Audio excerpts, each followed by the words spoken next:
Ինչ չի կարելի ասել քննիչին կամ ոստիկանին, երբ դուք առանց փաստաբանի եք։ Առաջին. իրականում ես չեմ գողացել, այլ ընդամենը վերցրել եմ։ Հիշեք, որ դուք նման հայտարարություններ կատարելով խոստովանում եք թեկուզ մասամբ։ Երկրորդ. քննիչ ջան, շտապում եմ, տվեք արագ ինչ կա ստորագրելու, ստորագրեմ գնամ։ Հիշեք, որ նման ձևով դուք հաստատում եք ձեր ստորագրությամբ այն ամենը, ինչ այնտեղ գրված է, նույնիսկ եթե գրված կլինի սխալ ինչ-որ բաներ։ Երրորդ. հա, ես դեպքի վայրում եղել եմ, բայց չեմ մասնակցել։ Ուրեմն նման հայտարարություն կատարելով առնվազն դուք դարձակ ականատես վկա, եւ ել չեմ ասում, որ շատ հեշտությամբ կարող եք դառնալ հետագայում հանցագործությանը օժանդակող կամ նույնիսկ համակատարող։ Չորրորդ. քննիչ ջան, խմած եմ եղել, բան չեմ հիշում։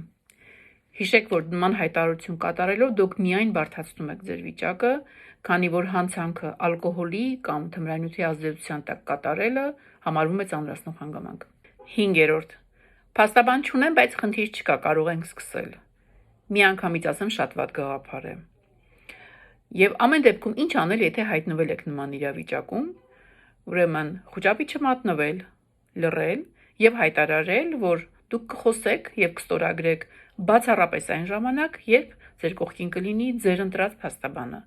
Եվ իհարկե բնականաբար հետևել ինձ։ Լավ եղեք։